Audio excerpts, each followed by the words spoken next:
दोस्तों, हमने ईएफटी के हिस्ट्री के बारे में बात की, टैपिंग पॉइंट्स के बारे में बात की और हमने ये भी बात की कि अगर कोई टेम्पररी प्रॉब्लम है तो उसके लिए ईएफटी का इस्तेमाल कैसे करते हैं। मतलब ईएफटी की बेसिक रेसिपी के बारे में हमने बात की है, जैसे कि एक्सेप्टेंस फ्रेज कैसे तैयार करें, रिमाइंडर फ्रेज क्या होती है, इन चीज़ों के बारे में हमने बात की है। अगर आपने उन वीडियोस को नहीं देखा है तो मैं ये रिकमेंड करता हूँ कि इस वीडियो से पहले आप पहले 2 वीडियोस ज़रूर देखिए।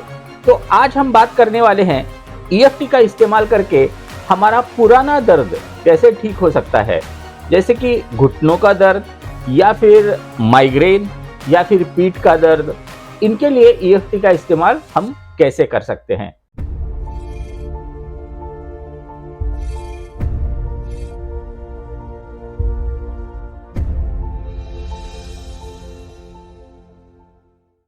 तो नमस्कार दोस्तों, मैं डॉक्टर दयानंद देवमोरे स्वागत करता हूं आपका क्वांटम माइंड के एपिसोड नंबर 70 में। तो दोस्तों चलिए आज कुछ नया सीखते हैं। दोस्तों, ईएफटी इतनी मिराकुलस है कि उसका इस्तेमाल करके आप कोई भी प्रॉब्लम क्योर कर सकते हो। उसमें आज हम देखने वाले हैं कि पुराना दर्द कैसे ठीक किया जा सकता है।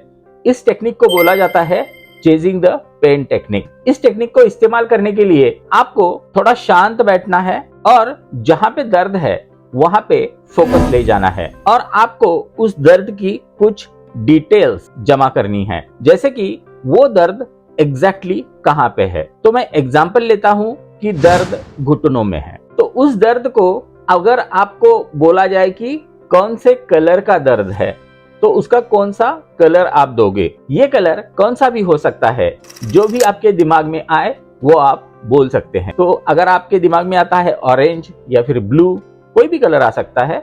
सबसे पहले तो आप इस दर्द को कलर दीजिए, बाद में सोचिए कि उसका आकार कैसा है, मतलब वो दर्द किस शेप का है, स्फेरिकल है या फिर क्यूब जैसा है या फिर जैसे ईंट होती है उस टाइप का है, रॉड जैसा है, किस शेप का वो दर्द है। उसके बाद सोचिए कि वो कैसा है, पल्सेटिंग है या थ्रॉबिंग है, मतलब वो रुक रुक के आता है या वहीं पे रहता है। तो इन सारी चीजों के बारे में आपको सोचना है। आपको उसके बारे में और भी जानकारी जमा करनी है, जैसे कि वो दर्द कब स्टार्ट होता है, कब बढ़ता है, कब वो रुकता है, आपके मन में उस दर्द के लिए क्या विचार है। इन सभी चीजों का डेटा आपको कलेक्ट करना है और उसके बाद टैपिंग की शुरुआत करनी है। तो सबसे पहले हम SUD डिसाइड करते हैं, स्टैंडर्ड यूनिट फॉर डिस्ट्रेस। ये 0 से 10 कौन सा भी नंबर हो सकता है जो आप अपने दर्द को दोगे। तो अभी आपका दर्द कितना है, सपोज कि आपने उसको 7 मार्क्स दिए हैं। जितने भी डिटेल्स आप दे सकते हो उतने अच्छे हैं। तो कराटे चॉप पॉइंट टैप करते वक्त आपको उन सभी डिटेल्स का इस्तेमाल करना है, जैसे कि मेरे घुटनों में दर्द है, ये दर्द लाल कलर का है, इसका शेप स्फेरिकल है और ये थ्रॉबिंग है।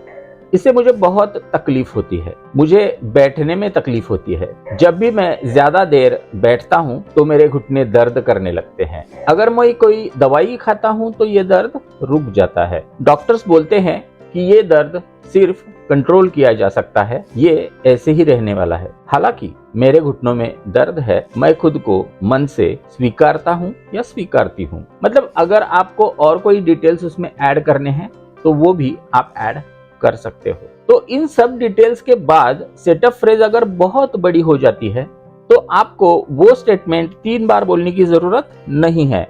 आप सिर्फ एक ही बार सेटअप फ्रेज बोलिए। सबसे पहले पार्ट में उस प्रॉब्लम के वेरियस पैरामीटर्स डालिए जो भी आपने कलेक्ट किए हैं, और स्टेटमेंट का एंड कैसे करना है, मैं खुद को स्वीकारता हूं या स्वीकारती हूं। और बाकी पॉइंट्स टैप करते वक्त आपको आपके प्रॉब्लम से रिलेटेड जो भी पॉइंट्स आपने कलेक्ट किए हैं तो उनको सिर्फ बोलना है। जैसे कि मेरे घुटनों में दर्द है, ये दर्द लाल कलर का है, मैं जब बहुत देर तक बैठता हूँ या बैठती हूँ तो ये दर्द मुझे महसूस होता है, ये स्फेरिकल शेप का है, मैं जब दवाई लेता हूँ तो ये दर्द कम हो जाता है। डॉक्टर्स बोलते हैं कि मैं सिर्फ इसे कंट्रोल कर सकता हूँ, इसे क्योर नहीं किया जा सकता। अभी ये दर्द 10 में से 7 इतना है। और बाद में यहाँ पे टैप करते वक्त आप डीप ब्रीथ कीजिए, जहाँ पे दर्द है वहाँ पे अपना पूरा फोकस ले जाइए और सांस को छोड़ते वक्त ऐसी कल्पना कीजिए कि वो दर्द वहां से बाहर निकल रहा है। तो पहले राउंड के बाद फिर से आंखें बंद कीजिए और फिर से वही इंफॉर्मेशन कलेक्ट करने की कोशिश कीजिए। मतलब पहले 7 मार्क्स थे, अभी 3 चीजें हो सकती है। एक तो दर्द बढ़ सकता है, वैसे ही रह सकता है, या फिर वो कम हो सकता है। तो अभी 10 में से कितने मार्क्स आप उस दोगे? तो शायद 10 में से 5 मार्क्स अभी आप दोगे। तो उसके कलर में कोई चेंज आया है, शेप में कोई चेंज आया है, या फिर कोई और पैरामीटर आपने दिया था उसमें कुछ चेंज आया है।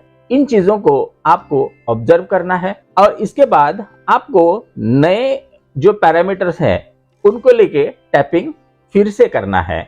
मतलब मेरे घुटनों का दर्द अभी कम हो चुका है, अभी ये 10 में से 5 इतना है, अभी उसका कलर ऑरेंज हो चुका है, उसका शेप स्फेरिकली है। और उसके बाद जो भी डिटेल्स हमने बोले थे उन्हीं डिटेल्स को बोलना है।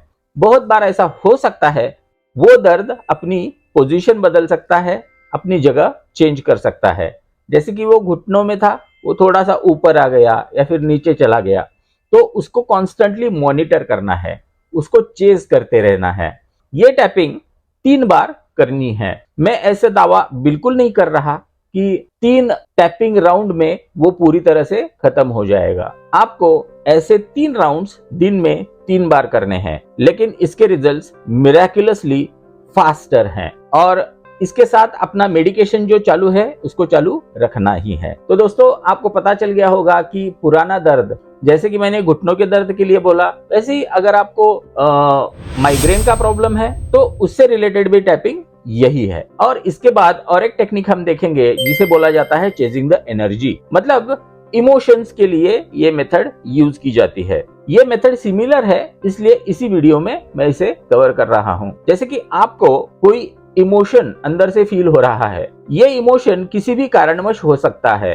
जैसे कि किसी चीज का फियर हो सकता है, किसी चीज के लिए आपके मन में गुस्सा हो सकता है, या फिर डिसअपॉइंटमेंट, हेट्रेड, जेलसी, कोई भी फीलिंग अगर आपके अंदर है, या फिर अपने फिजिकल कंडीशन को लेके कोई इमोशन अगर है, हेल्पलेसनेस हो सकता है, या फिर फियर ऑफ डेथ हो सकता है, कोई भी हो, तो वो उस इमोशन के बारे में ईएफटी कैसे करनी है। तो सबसे पहले तो आप आंखें बंद कीजिए और जो आपके दिमाग में इमोशन है, फियर और एंगर का इमोशन मोस्ट प्रोमिनेंट होता है, तो उस इमोशन को महसूस कीजिए और देखिए कि अपने शरीर में वो कहाँ पे है, उसका लोकेशन आपको ढूंढना है। जैसे बहुत लोग बोलते हैं कि मेरी छाती में वो प्रेसिंग सेंसेशन है, और कई लोग बोलते हैं कि मेरे पेट में वो मुझे एक्सपीरियंस होता है, कईयों के हेड में एक्सपीरियंस होता है, कईयों को हाथ में या पैर में भी वो इमोशन लोकेट हो सकता है। तो उसको लोकेट करना है और उसके लिए भी सेम प्रोसीजर अप्लाई करनी है जैसे कि उसको मार्क्स देने हैं। तो अभी आपको कितना गुस्सा आ रहा है? 0 मतलब बिल्कुल नहीं, 10 मतलब बहुत गुस्सा। इस स्केल पे आपको आपके मन में गुस्सा कितना है, डिसअपॉइंटमेंट कितनी है, या फिर फियर कितना है? तो आपको सपोज कि 8 इतना है। अगर वो एनर्जी अपने अंदर है तो उसका शेप कैसा है, उसका कलर कैसा है, या फिर वो कितनी हेवी है, लाइट है, इन सभी चीजों के बारे में आपको सोचना है। किस चीज का फियर है, या किस चीज के बारे में गुस्सा है, या फिर किस चीज की वजह से वो अंदर इमोशन है, इन सभी चीजों के बारे में आपको सोचना है। और उसके बाद टैपिंग करते वक्त वो सभी डिटेल्स उसमें ऐड कर देनी है। जैसे कि मेरे पेट में मुझे XYZ पर्सन के लिए जो गुस्सा है वो एक्सपीरियंस हो रहा है, इसका कलर ब्लैक है, इसको मैं 10 में से 8 मार्क्स देता हूँ। ये स्फेरिकल शेप का है, या फिर आप ऐसे बोल सकते हो कि ये शेपलेस है, जैसे क्लाउड जैसा है, जैसे भी आपको परसीव हो। तो ये स्फेरिकल शेप का है और बहुत ही हेवी है। हालांकि मेरे पेट में ये गुस्सा है, मैं खुद को मन से स्वीकारता हूँ या स्वीकारती हूँ। ओके, उसके बाद अगर ये स्टेटमेंट 3 बार बोल सकते हो, इतना छोटा अगर है तो उतने 3 बार बोलिए, या फिर बहुत बड़ा हो जाता है तो उसको 1 बार ही बोल दीजिए। उसके बाद मेरे पेट में जो गुस्सा है, ये काले रंग का गुस्सा, ये स्फेरिकल गुस्सा, ये हेवी गुस्सा, XYZ पर्सन के लिए ये गुस्सा, ये सभी पैरामीटर्स आपको हर एक पॉइंट को बोलने हैं। ऐसा जरूरी नहीं है कि हर एक ये पॉइंट खत्म होने चाहिए उसी वक्त वो भी पॉइंट्स खत्म होने चाहिए, ऐसा नहीं है। आप रिपीट कर सकते हैं या फिर अगर पॉइंट्स अगर बाकी रहते हैं तो आप राउंड फिर से स्टार्ट कर सकते हैं। तो दोस्तों आशा है कि आप आज का वीडियो आपको समझ में आया होगा और अच्छा लगा होगा। अगर आपके परिवार में या फ्रेंड सर्कल में किसी को भी पुराना दर्द है या फिर इस टाइप का कोई इमोशन है, डिप्रेशन या फिर फियर, इस टाइप का कोई भी इमोशन है, तो उन तक ये वीडियो जरूर पहुंचाइए। और मेरे एक्सक्लूसिव EFT रिलेटेड वीडियोस मैं मेंबरशिप एरिया में डाल रहा हूं, तो उसके लिए मेरा चैनल ज्वाइन कीजिए। और वीडियो अगर पसंद आया है तो इसे लाइक कीजिए। अगर अभी तक मेरा चैनल सब्सक्राइब नहीं किया है तो इसको सब्सक्राइब जरूर कीजिए। तो दोस्तों आज के लिए इतना ही, फिर मिलते हैं नेक्स्ट वीडियो में EFT के बारे में और जानकारी लेते हैं। तब तक के लिए धन्यवाद।